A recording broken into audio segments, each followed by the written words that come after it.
So, what a good-looking audience.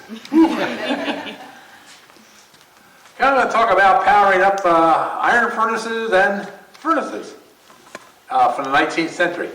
I remember that very well. And many of you probably don't realize, but in 1870, Pennsylvania mined $123 million worth of iron ore out of the ground. And we, as York County, we were third in Pennsylvania for the amount of production.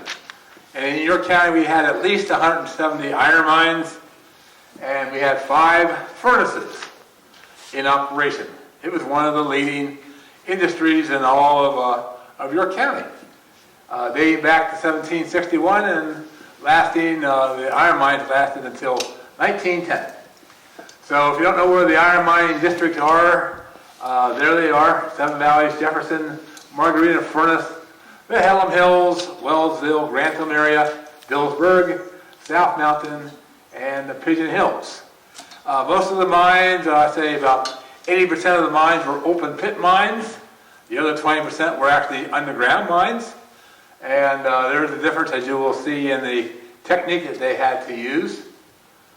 And as far as furnaces, here's the 5 furnaces. Cador's furnace, of course, is the most famous one being restored.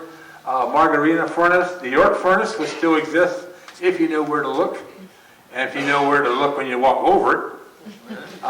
Manor Furnace and Mary Ann Furnace, which is now the property of Cador State Park. That was the first iron furnace west of the Susquehanna River. Okay, and we've been doing a lot of work with that. So open pit mine. Technology was really non-existent when all this started. It was all hand done, hand power, okay? So there was a lot of digging, particularly with the geology of the open pit mining. The ore wasn't really in rock. It was in a clay, laying between a sandstone and limestone. And so it was actually fairly easy to work out. It just took a lot of digging and some blasting. Now, blasting early was blasting black powder. Okay, dynamite wasn't used until about 1890. Hoisting the ore out of the first power was by horsepower. Horsepower, that's right. They had horses at the top working the little merry-go-round deal, and it hoisted the carts up and down.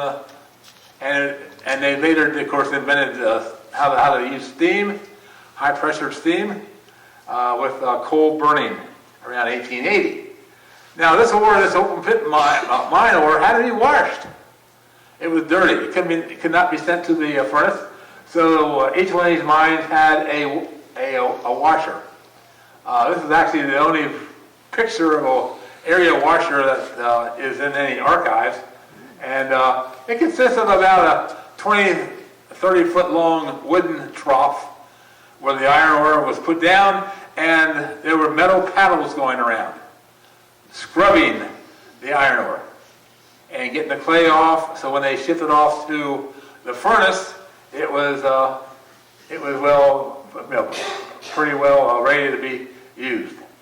Underground mining required what we call the hammer drill. Later, the pneumatic hammers were brought in around 1880.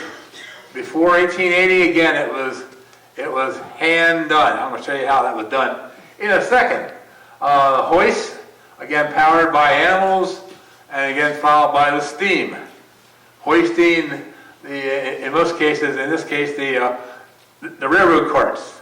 Each cart carrying 3/4 of a ton to a ton of rock out of a mine shaft, either horizontal like here at Raw Park, or Dillsburg had vertical shafts. And dynamite was introduced, as I said, around 1885. You could blast a lot more rock with dynamite than you could a black powder.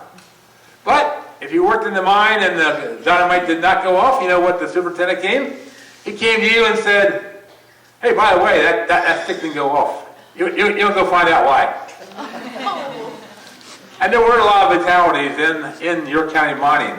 Only a couple have been documented. One interesting one was where somebody dropped a piano down a mine shaft.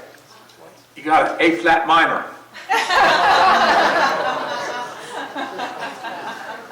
Here's an example of a hand drill core to plant the dynamite or early black powder. That was done, this one we think was actually done by two people. One person holding a chisel with a star bit end on it. The chisel was about this long. He held it really quiet still. And his friend took a 10-pound sledgehammer, did a full wind up and hit. You rotate the chisel a quarter of a turn, hit, rotate, hit. And after about 45 minutes, you get 8 to 10 inch drill. The pneumatic drills, obviously very much faster. That came in, and they were using the steam power with air hoses and water. Furnace, that manufactured the products. Okay, manufactured the products. So it took a whole team to actually operate a furnace, Cador's furnace, if you don't know it. We had a charcoal crew, we had an iron ore supplier, we had a limestone supplier, a tapping crew, that's the people that loaded the furnace up, and we had a casting crew, all working together. Okay, so what did it take to run a furnace? Well, we needed limestone. What did limestone do? That took the impurities out of the iron ore. And the stuff that floated to the top, that we today call slag, had to be scooped off. Okay? We had the iron ore, okay, that had to come from the mine, either by horse and wagon, and in some cases it was actually trained there by steam engines. And we also needed the charcoal. That produced the heat.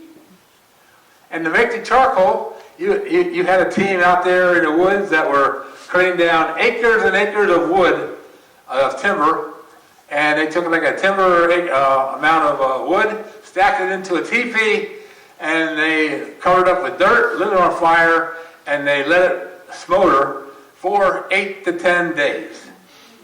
It turned to charcoal. I take my supply to the furnace. Hey, here's my supply of charcoal. Guess what? When the furnace was working beautifully, that 8 to 10 days of producing charcoal was used up by the furnace in 1 day. So, my last slide, famous story about Manor Furnace. I could never find it. I didn't know where Manor Furnace was. There's only, in Gibson, there's only a paragraph written in Chandford Township. And I looked around, and finally an area resident looked at me and said, "You're looking for Manor Furnace?" I said, "Yeah." He said, I know where it is. I used to own the property." So he told me how to get to his house. I got in his car, he drove me up the road, and he turned left onto Manor Furnace Road.